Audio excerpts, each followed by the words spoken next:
तो हमने सिद्ध कर दिया, बड़ी आसानी से सिद्ध हो गया, कोई दिक्कत तो नहीं है। एक बार फिर सिद्ध करवा दूँ, ये विकर्ण बना लो चाहे ये वाला बना लो। आप कहेंगे भाई ये वाले दोनों भुजाएं समांतर है, ये तिर्यक है, तो ये वाला कोण इसके बराबर होगा एकांतर अंतःकोण। फिर आप कहेंगे क्योंकि समांतर चतुर्भुज है, ये भुजा इसके समांतर, ये तिर्यक, तो ये वाला कोण जो होगा ये एकांतर कोण। और ये वाली भुजा इस त्रिभुज में भी है, और दोनों त्रिभुज कैसे हो गए? और सर्वांग सम मतलब इसके सभी संगत भाग आपस में बराबर होते हैं। तो इस कोण के सामने ये वाली भुजा इस कोण के सामने इस भुजा के बराबर होगी, और ये भुजा इसके, और ये वाला कोण इसके। तो हमने एक चीज और देखी कि पहली बात तो समांतर चतुर्भुज का विकर्ण, चाहे ये वाला चाहे ये वाला, कोई सा भी विकर्ण बना, दोनों विकर्ण समांतर चतुर्भुज को दो सर्वांग त्रिभुजों में, अगर इतनी बात सिद्ध करने आएगी तो ये छोटी सी बात आप सिद्ध कर लो। किताब में फिर मैं 8.1 दे रखी है, मैंने सिद्ध भी करवाई है, ये रिवीजन चल रहा है, ठीक। तो आप घर जाके दोबारा से उस प्रमेय को बिना देखे करने की कोशिश करेंगे, पहले कर लेंगे देखकर समझ। उसके बाद हमने देखा ये कोण इसके बराबर आ गया। इसी प्रकार अगर ये वाला बना लेंगे तो ये दोनों त्रिभुज सर्वांग सम, तो ये वाला कोण इसके बराबर आ जाएगा। इसका मतलब समांतर चतुर्भुज के आमने सामने के कोण भी, आमने सामने की भुजाएं भी। क्लियर हो गई बात? अब आमने सामने की तो हो गई, लेकिन ये जो क्रमागत भुजाएं हैं, आसन्न भुजाएं, क्या कहते हैं इनको? अगर किसी समांतर चतुर्भुज की आसन्न भुजाएं बराबर हो जाए तब क्या होगा? तब आगे बढ़ जाते हैं। अगर समांतर चतुर्भुज की आसन्न भुजाएं बराबर हो जाएं, तो जब ये वाली भुजा इसके बराबर होगी और ये इसके बराबर है और ये इसके बराबर, चारों भुजाएं आपस में बराबर हो जाएंगी, तो आकृति आएगी ये वाली।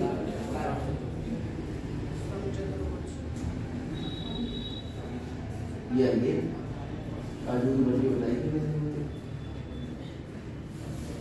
इसकी चारों भुजाएं होंगी बराबर और आमने सामने की भुजाएं भी बराबर, ये समांतर भी होंगी और साथ साथ बराबर। ये सिंगल का मतलब है चारों ही आपस में बराबर।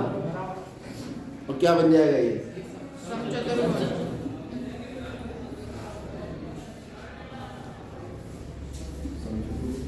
इसे कहते हैं रोम्बस।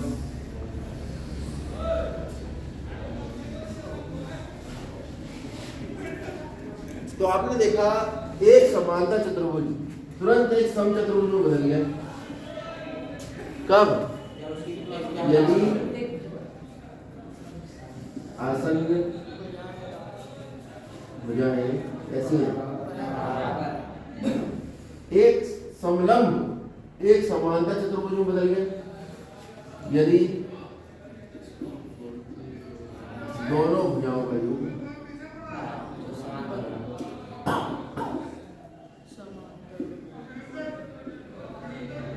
समांतर।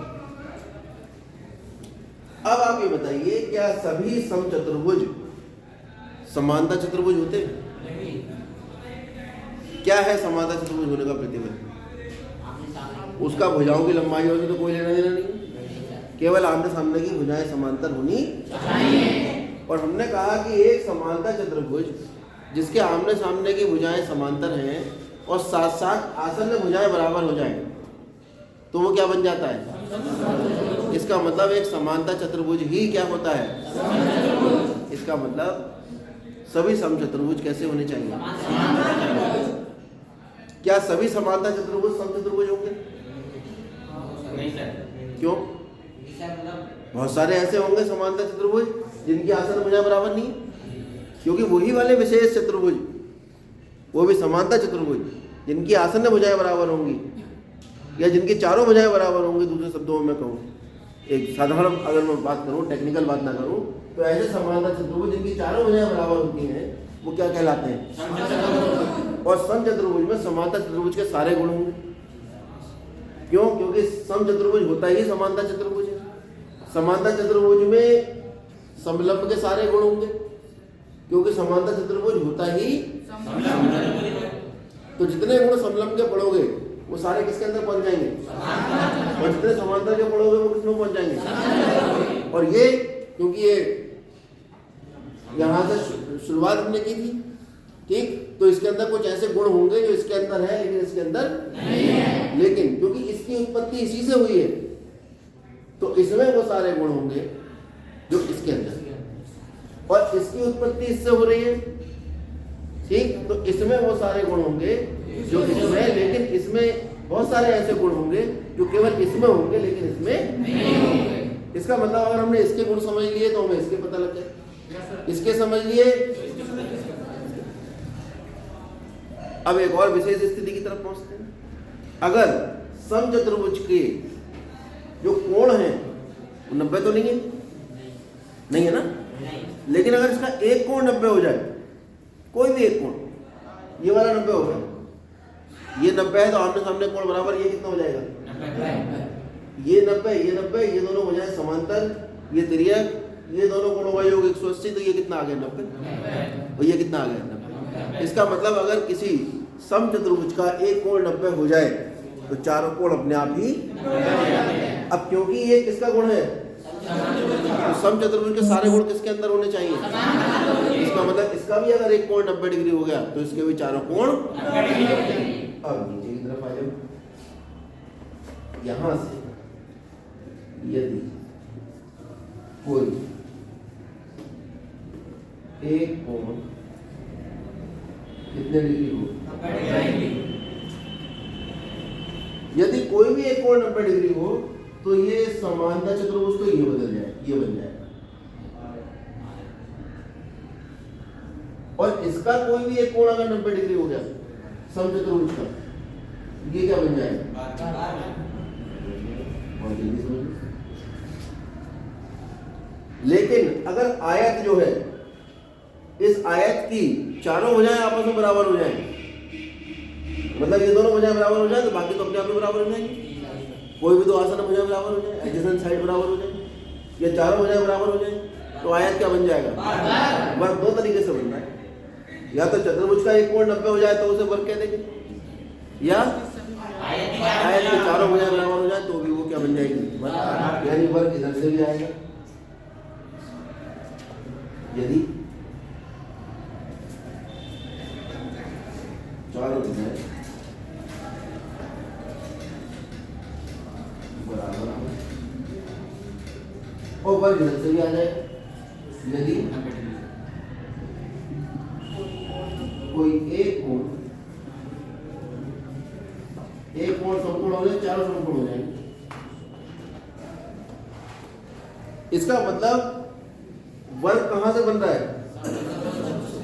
तो सम वर्ग के अंदर समचतुर्भुज के गुण होंगे, लेकिन समचतुर्भुज में कुछ ऐसे भी गुण होंगे जो इसी में होंगे लेकिन इसमें नहीं होंगे। लेकिन जितने वर्ग के अंदर गुण हैं, ठीक है, वो सब किसके अंदर होंगे? बात समझ में आ रही है? ऐसे ही आयत से वर्ग बन रहा है। क्या सभी वर्ग आयत हैं? क्यों? जब वर्ग की उत्पत्ति ही आयत से हो रही है तो सभी वर्ग कैसे होंगे? सभी आयत समांतर चतुर्भुज है या नहीं? क्यों? क्योंकि समांतर चतुर्भुज से ही किसकी उत्पत्ति हुई है? तो सभी आयत कैसे हैं? वर्ग की उत्पत्ति कहां से हुई? तो सभी वर्ग कैसे हुए? समचतुर्भुज से किसकी उत्पत्ति हुई है? वर्ग की। तो वर्ग समचतुर्भुज है या नहीं?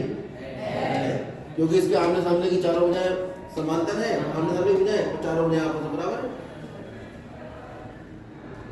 अब मैं कुछ क्वेश्चन बोल रहा हूं, क्या सभी आयत वर्ग हैं?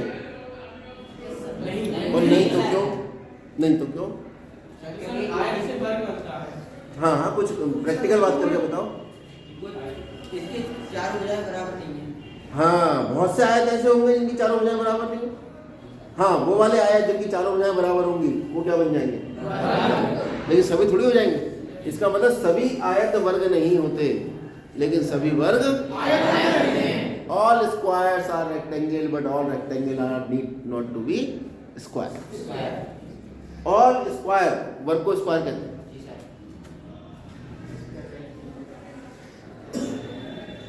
ये है इसमें, ये जो बोलते हैं ना एक्स का वर्ग, तो इसे एक्स स्क्वायर कहते हैं। ये एक्चुअली होता क्या, अगर इसकी साइड एक्स होगी, ये भी एक्स है, तो इसका क्षेत्रफल कितना हुआ, इसलिए एक्स की घात 2 को एक्स स्क्वायर कहते हैं। क्योंकि एक्स की घात 2 को अगर मैं वर्ग की 2 बजाय मान लूँ, तो जो वर्ग का क्षेत्रफल होगा वो एक्स की घात 2 होगा। इसलिए एक्स स्क्वायर शब्द जो है वो यहाँ से निकल कर आ रहा है। ऑल रोम्बस आर स्क्वायर, सभी समचतुर्भुज वर्ग होते हैं। नहीं, बिल्कुल, क्यों? सभी समचतुर्भुज का कोण, हाँ, ये बात तुमने बिल्कुल सही बताई। सभी समचतुर्भुज का कोण थोड़े 90 हो जाएगा। वही वाले समचतुर्भुज वर्ग होंगे जिनका कोण कोई एक कोण, बाकी 4 तो अपने आप बराबर हो जाते हैं। ठीक है, तो ऐसे क्वेश्चन एग्जाम में बहुत आते हैं, कंपटीशन में बहुत आते हैं। अब आप इनकी सबकी परिभाषा लिखिए, इनके गुणों का अध्ययन करिए, इनसे संबंधित प्रमेय पढ़िए कि कब कोई समलंब समांतर चतुर्भुज बन जाता है। कब बनेगा, जब एक भुजा समांतर है दूसरी भी समांतर। कैसे कोई समांतर चतुर्भुज आयत बन जाता है, एक कोण 90 से कर दो आयत बन जाएगा। कैसे कोई आयत वर्ग बन जाता है, इसकी आसन भुजा बराबर से कर दो वर्ग बन जाएगा। कैसे कोई समचतुर्भुज, कोई समांतर चतुर्भुज समचतुर्भुज बनता है, इसकी आसन भुजा बराबर से कर दो। और सिद्ध करने के लिए तुम्हारे पास क्या क्या विधियां हैं भाई, तुम्हारे पास समांतर रेखाओं के नियम है कि भाई ये कोण आपस में बराबर होते हैं, संगत बराबर होते हैं, अंतःकोणों का योग 180 होता है। त्रिभुज की सर्वांग समता के नियम आपके पास है। शीर्षाभिमुख कोण बराबर होते हैं, ये जानकारी आपके पास है। एक ही रेखा में बने कोणों का योग 180 होता है, ये जानकारी आपके पास है। इन सब जानकारियों से चतुर्भुज के सवाल हल होंगे। तो पहले आपको इनको समझना बहुत आवश्यक है। जब ये चीज़ें समझ में आ जाएंगी तो आपको हर चीज़ समझ में आ जाएगी। आज का काम सबकी परिभाषा लिखना और सबके गुणों का अध्ययन करना, जो आपकी कॉपी में किताब में लिखे हुए हैं, हमने पहले लिखवा दिए। ठीक, शुरू कर दीजिए रिविजन।